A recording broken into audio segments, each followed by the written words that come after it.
दोस्तों नमस्कार। काले बादल तो मंडरा रहे हैं, भारत की अंतर्राष्ट्रीय कूटनीति का जिक्र हो या फिर भारत की वैदेशिक नीति का जिक्र हो, क्योंकि अब अफगानिस्तान तालिबान का है और संयुक्त राष्ट्र की सुरक्षा परिषद आज के दिन भारत की अध्यक्षता का आखिरी दिन है। कल से आयरलैंड उसकी अध्यक्षता करेगा सितंबर भर के महीने में। हालांकि संयोग ऐसा रहा, जो कुछ अफगानिस्तान में अगस्त के महीने में हुआ, उस दौर में सुरक्षा परिषद की अध्यक्षता भारत कर रहा था। 3-3 बैठकें ली गई, लेकिन जो प्रस्ताव पास किया गया वो प्रस्ताव पास होते होते 24 घंटे पहले उसमें से तालिबान शब्द गायब हो चला है। यानी एक ऐसी परिस्थिति भारत के सामने पहली बार आकर खड़ी हुई है, जिसमें उसे तय करना है कि उसका रास्ता, खास तौर से साउथ एशिया में जब जुगलबंदी हो रही है तालिबान के साथ मिलकर पाकिस्तान की, चीन की और रशिया की, ऐसे में भारत का रुख क्या होगा। और खास तौर से तब भी जब इसी दौर में भारत ने अमेरिका को स्ट्रेटेजिक पार्टनर बनाया, यह कहकर बनाया कि हम नॉन अलाइनमेंट खत्म कर रहे हैं।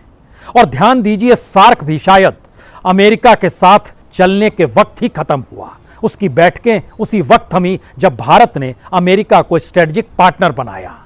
और चीन के साथ कहा सुनी भी इसी दौर में हुई जब अमेरिका भारत का स्ट्रेटेजिक पार्टनर रहा। लेकिन 2018 में जब दोहा में तालिबान के साथ अमेरिका बातचीत की टेबल पर था, तब भारत नहीं था। नाटो देशों के संबंध और आने वाले वक्त में नाटो देशों के साथ तालिबान किस तरीके से पेश आएगा या उनसे अमेरिका कैसे पेश आएगा, इस बात का जिक्र हो रहा था। यानी स्ट्रेटेजिक पार्टनर के तौर पर भारत अमेरिका के साथ साउथ ईस्ट एशिया में संबंधों को लेकर खड़ा रहा, लेकिन मौजूदा वक्त में क्या वह अलग थलग पड़ गया है। क्योंकि जिस तरह की जुगलबंदी अमेरिका से हटकर रूस, चीन और पाकिस्तान की तालिबान के साथ हो रही है, शायद भारत के सामने इसलिए बड़ी चुनौती है क्योंकि भारत को अपनी अध्यक्षता में ही सुरक्षा परिषद के जो प्रस्ताव पास हुए, उसको 15 दिन से भी कम दिन के भीतर तालिबान शब्द को हटाना पड़ गया। यह कौन सी परिस्थिति है? या फिर भारत के भीतर और भारत को लेकर कुछ सवाल यह भी हो सकते हैं, क्या यह युगलबंदी आने वाले वक्त में लद्दाख के क्षेत्र में चीन और कश्मीर के मद्देनजर पाकिस्तान को कहीं सर उठाने तो नहीं देगी? या फिर भारत सक्षम है इस तौर पर कि भारत अपनी परिस्थितियों को समझ रहा है, अब उन नीतियों में एक परिवर्तन आएगा, भारत की डोमेस्टिक पॉलिटिक्स भी बदलेगी और भारत को नजरिया जो है इस दौर में राजनीति का, जिसमें मुसलमान अलग थलग पड़ा हुआ है, उसका भी समावेश होगा। या फिर कश्मीर के भीतर भी जो अलगाववादी संगठन है, जिनके तमाम नेता जेलों में बंद पड़े हैं, उनको लेकर क्या रवैया आने वाले वक्त में होगा, ये सारे सवाल हैं। लेकिन आज तो जिक्र इस बात का है कि क्या वाकई तालिबान के पास जो ताकत मौजूद है, वो ताकत जो अमेरिका के जरिए उसे मिली है, और अंतर्राष्ट्रीय तौर पर संयुक्त राष्ट्र की सुरक्षा परिषद भी जब तालिबान के सामने कमजोर पड़ती नजर आ रही है, तो अब आने वाले वक्त में तालिबान को क्या पहली बार खुली मान्यता दुनिया के वो तमाम देश दे देंगे जिन्होंने पहली बार नहीं दिया था?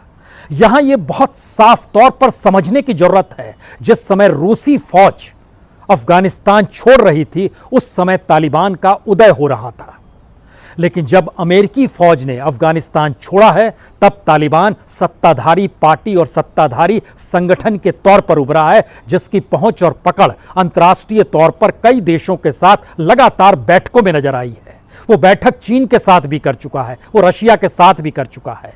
पाकिस्तान तो उसके साथ खड़ा है, क्योंकि ड्यूरंड लाइन जो दोनों के बीच में है, उसे अफगानी और कहें तो पश्तून भी नहीं मानते हैं। यानी आवाजाही अफगानिस्तान और पाकिस्तान के बीच जो ड्यूरंड लाइन ब्रिटिशर्स ने खींची थी, उसको ये मानते नहीं हैं। तो एक लिहाज से समझौता और कूटनीतिज्ञता या विदेश नीति यहां आकर फेल हो जाती है। दोनों आपको एक सरीखे नजर आएंगे। और इतना ही नहीं, जब पाकिस्तान के भीतर से आवाज आने लगे कि आज नहीं तो कल किस रूप में, किस तरीके से तालिबान अफगानिस्तान को संभालेगा, सरकार बनेगी, तो इसके मतलब बहुत साफ हैं।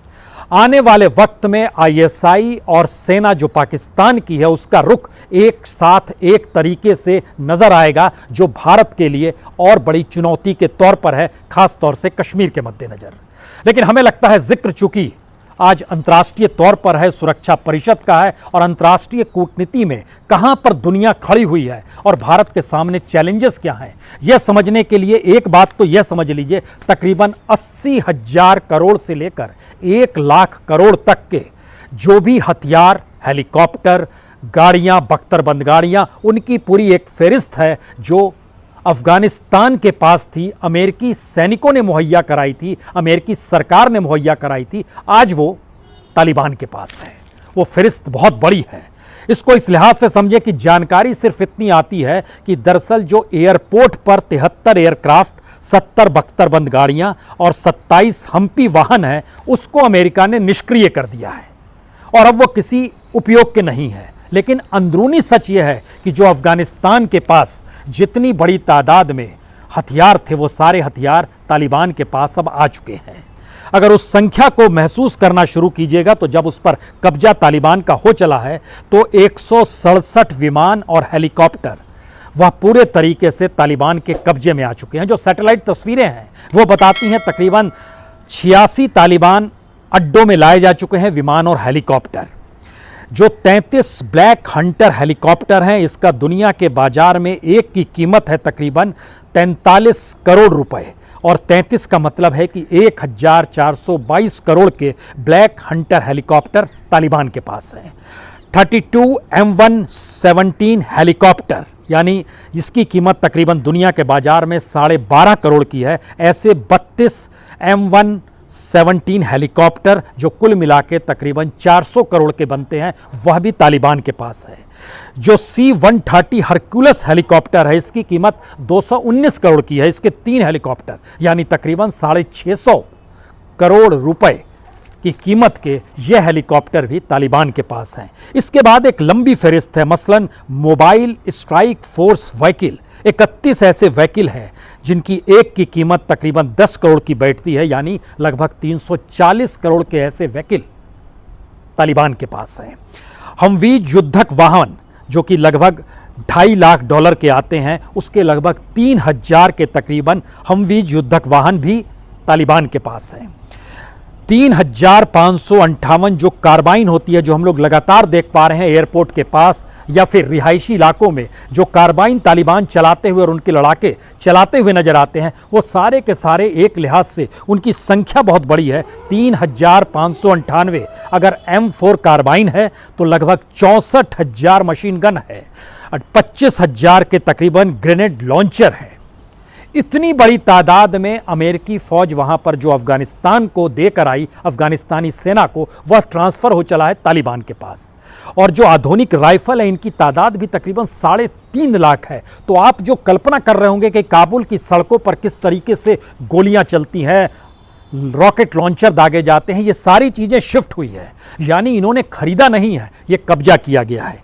और जब इस संख्या को आप जोड़ते चले जाएंगे तो यह तकरीबन 80,000 करोड़ से लेकर 1 लाख करोड़ तक की कीमत के भीतर में ये ट्रांसफ़र होते हैं। इतनी बड़ी कीमत, यानी कई देशों के इसमें अपने तौर पर जो उनका डिफेंस बजट होता है वह भी उसमें समा जाए।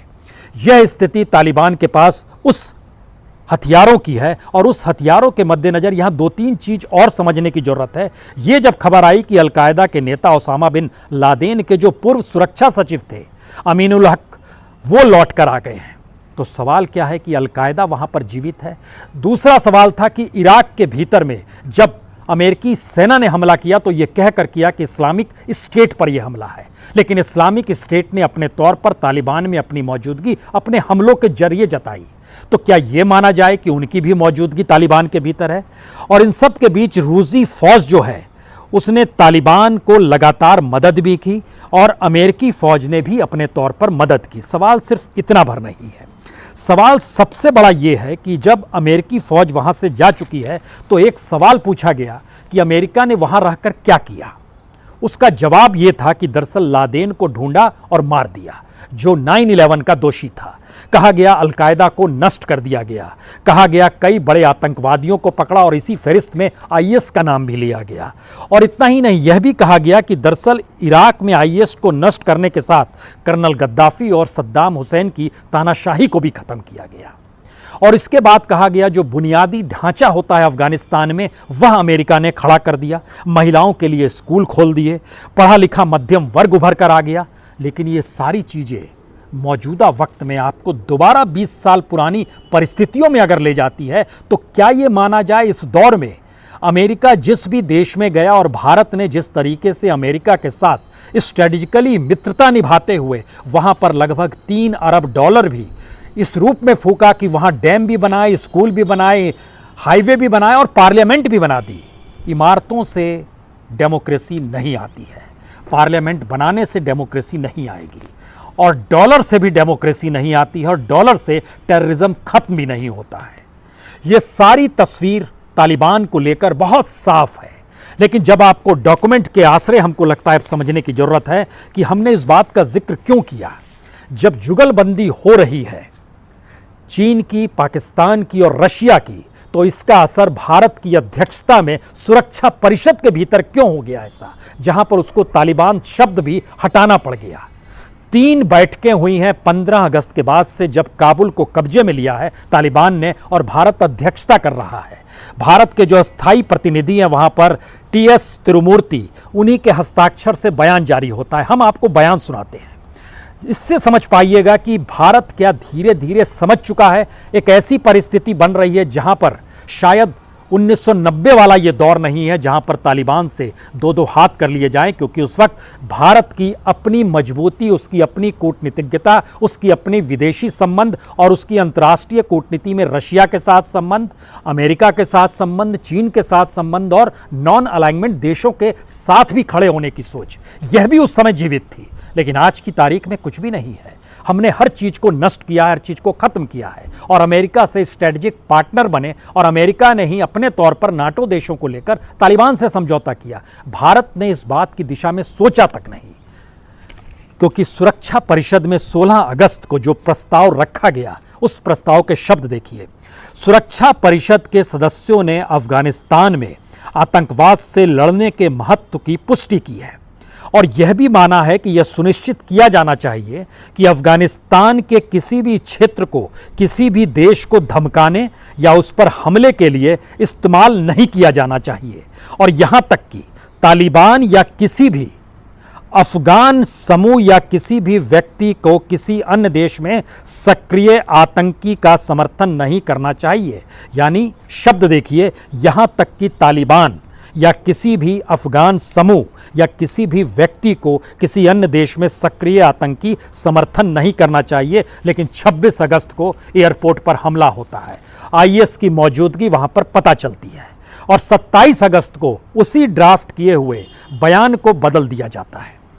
यह भी भारत की अगुवाई में ही स्थायी प्रतिनिधि TS तिरुमूर्ति के हस्ताक्षर से बयान जारी हुआ, जिसपे भारत के हस्ताक्षर भी थे। बयान देखिए, वो नए तरीके से बयान आता है। सुरक्षा परिषद के सदस्यों ने अफगानिस्तान में आतंकवाद का मुकाबला करने के महत्व को दोहराया है ताकि यह सुनिश्चित किया जा सके कि अफगानिस्तान के क्षेत्र का इस्तेमाल, अब अगली लाइन देखिए, किसी भी देश को धमकी देने या हमला करने के लिए ना हो और किसी भी अफगान समूह या व्यक्ति को किसी भी देश के क्षेत्र में सक्रिय आतंकवादियों का समर्थन नहीं करना चाहिए। तालिबान शब्द गायब हो गया और इसी प्रस्ताव को कल यानी सोमवार के दिन सुरक्षा परिषद ने पास किया। लेकिन उसके आगे का सवाल यह है, जब यह प्रस्ताव पास हो रहा था तो उस समय रूस और चीन की मौजूदगी नहीं थी, जिनके पास वीटो पावर है। जब वीटो पावर वाले देश सुरक्षा परिषद की बैठक में नहीं होते तो बयान महज एक बयान रह जाता है, उसमें कोई सर्वसम्मति इस रूप में नहीं मानी जाती है, क्योंकि जिन 13 देशों में से 3 देश जिनके पास वीटो पावर है वो मौजूद थे।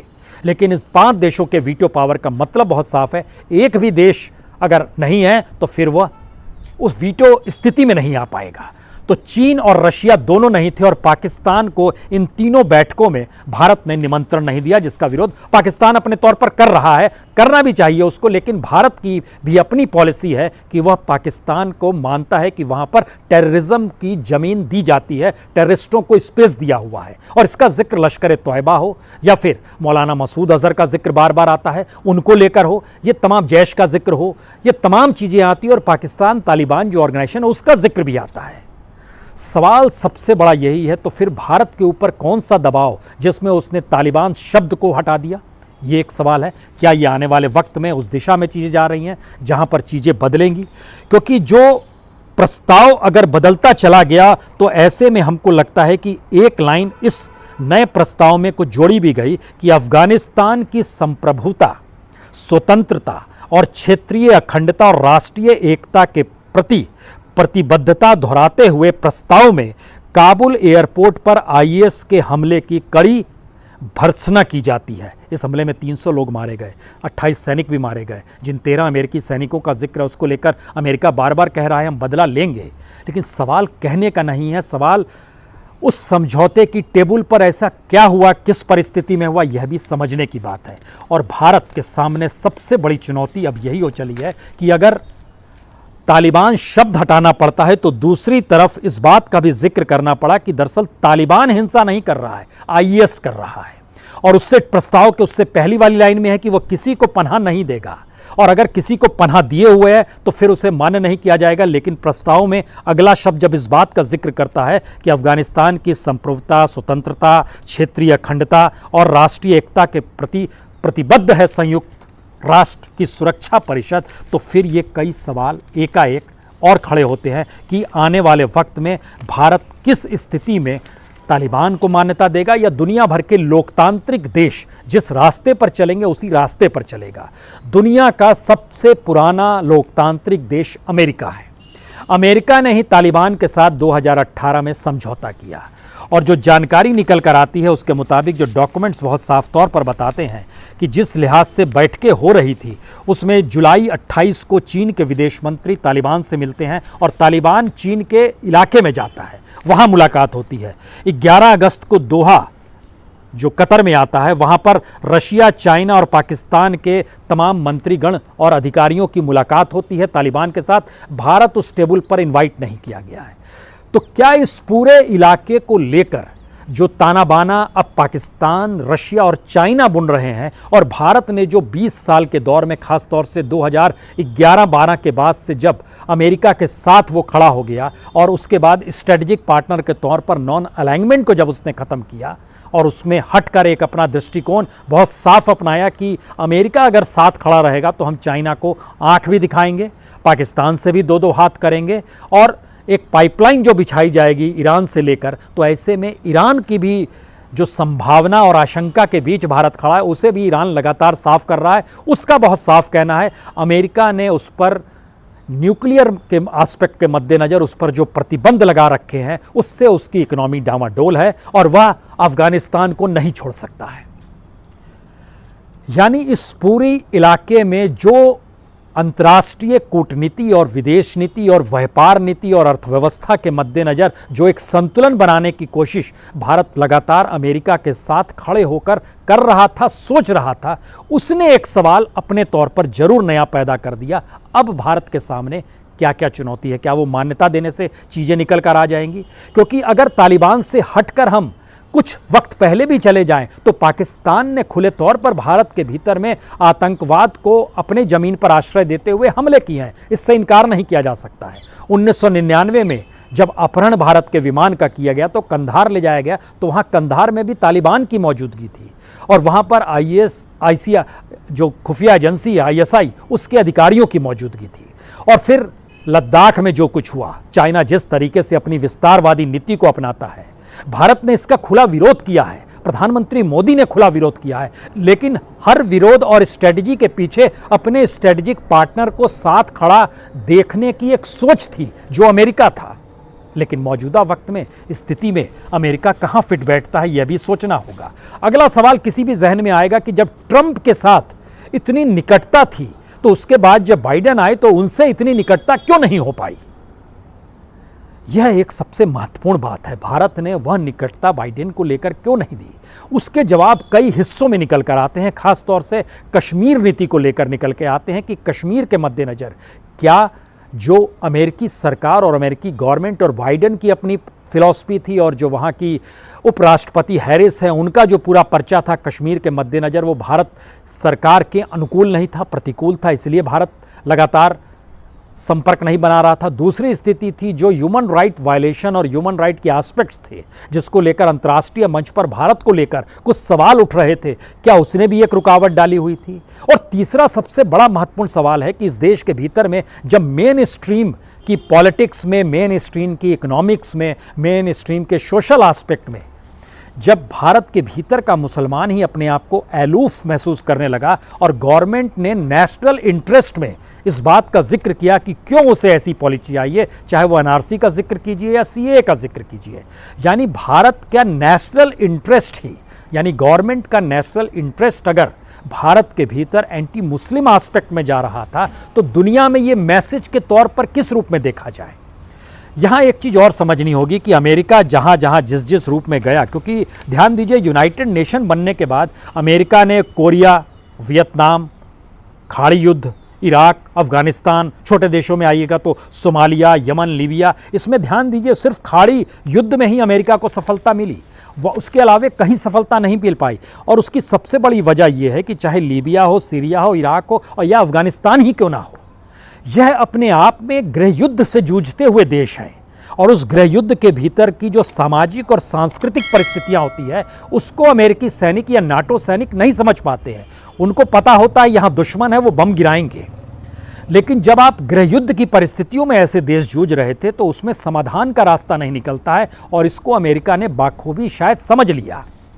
इसीलिए उसने अपने आप को इनसे अलग किया और जीत और हार सेना के तौर पर, सैनिकों के तौर पर होती है, जीत और हार सामाजिक और सांस्कृतिक तौर पर नहीं हो पाती है। उसके लिए तो फिर आपको वहां उम्र भर के लिए रह जाना होगा। अमेरिका ये कर नहीं सकता है क्योंकि उसकी मौजूदगी दुनिया में सबसे ताकतवर देश के तौर पर है, वो अपने आप को कैप्टन के तौर पर देखता है। इसीलिए जब आप ध्यान दीजिए तो एक बड़ा सवाल ये था कि इतनी बड़ी फौज अफगानिस्तान की, जिसको इतने बड़े हथियार अमेरिका ने दे दिए, वह नतमस्तक एक झटके में तालिबान के सामने क्यों हो गई? यह शायद भारत ही नहीं, दुनिया भर के लोकतांत्रिक देशों के सामने सबसे बड़ी चुनौती है। वह कौन सी ताकत होती है जो किसी विद्रोही को, जो डेमोक्रेसी के खिलाफ हो, उसको ताकत दे देती है? हमें लगता है ये जो अफगानिस्तान को लेकर एक किताब भी लिखी गई और इस पर पेपर भी जारी किया गया, उन्होंने जानकारी दी कि दरअसल तालिबान का जो मकसद था वो धार्मिक, जातीय, राष्ट्रवादी अपीलों का एक मिश्रण है, जिसमें इस्लाम के प्रतिनिधि के तौर पर भी वो खुद को रखते हैं और रक्षक के तौर पर भी मानते हैं।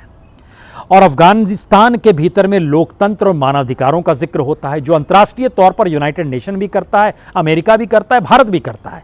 लेकिन जब आप कट्टरवाद, और वह भी धार्मिक कट्टरवाद के साथ टेररिज्म के एस्पेक्ट में निकल कर आते हैं, तो उसके पीछे एक बड़ी स्थिति ये निकल कर आ गई कि सैनिकों के सामने, जो अफगानिस्तान के सैनिक थे, वो किस मकसद से लड़ रहे हैं, किस मकसद के लिए लड़ रहे हैं? डॉलर के लिए लड़ रहे हैं, वेतन के लिए लड़ रहे हैं, और ये वेतन और डॉलर बना रहे इसलिए लड़ रहे हैं। दूसरी तरफ मकसद जिहाद का हो सकता है, जिस जिहाद को हम लोग टेररिज्म के एस्पेक्ट में देखते हैं, लेकिन वहां पर एक नेशनलिज्म और रिलीजियस और कास्ट वाला एस्पेक्ट मिश्रण उसका है, जो एक प्रेरणा के तौर पर वहां पर शायद निकल कर आता है। अफगान के लोग कट्टरवादी नहीं हैं, लेकिन मुसलमान होने पर तो उन्हें गर्व है, होगा। इस परिस्थिति में भारत की सबसे बड़ी चुनौती अंतर्राष्ट्रीय कूटनीति को भी संभालने की है।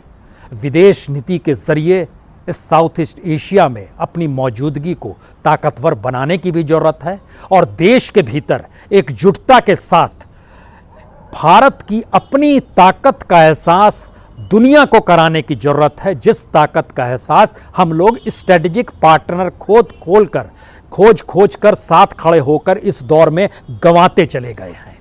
शायद इसीलिए इस बात का जिक्र अटल बिहारी वाजपेयी ने जब कहा कि पड़ोसी बदले नहीं जा सकते, तो इसका मतलब ये कतई नहीं था कि पाकिस्तान निशाने पर नहीं है। इसका मतलब ये था कि वह पड़ोस में तो रहेगा, संभल के और सहज कर चलना पड़ेगा। शायद इसीलिए कश्मीर की वाजपेयी नीति और वाजपेयी डॉक्ट्रिन आज भी लोग याद करते हैं, और भारत के भीतर में सब समुदाय को जोड़कर कैसे चलना है, यही भारत की असल ताकत है। इस ताकत के साथ ही अंतर्राष्ट्रीय मंच भारत की तरफ इस दृष्टि से देखेंगे कि यह देश को कहीं भी बांटा नहीं जा सकता है। चीन की विस्तार नीति भारत में आ नहीं सकती है, पाकिस्तान का टेररिज्म आ नहीं सकता है, और अगर तालिबान के जरिए एक कूटनीति बन रही है और एक जुगलबंदी हो रही है जो भारत के लिए परेशानी का सबब है, तो भारत अगर एकजुट है तो ये सारी चीज़ें भारत को डिगा नहीं सकती है। सच यह भी है। आने वाला वक्त बहुत चीज़ों को तय करेगा। सवाल यूनाइटेड नेशन का इसलिए नहीं है क्योंकि 2 देश एक तरफ खड़े हैं, 3 देश दूसरी तरफ खड़े हैं और उन दोनों के बीच में तालिबान है। जिस शब्द को पहले प्रस्ताव में विरोध करते हुए उस शब्द को ही हटाना पड़ गया, वह भी भारत की अगुवाई करने वाले सुरक्षा परिषद की मीटिंग में, यह भी इतिहास में दर्ज हो गया है। बहुत बहुत शुक्रिया, बहुत बहुत शुक्रिया।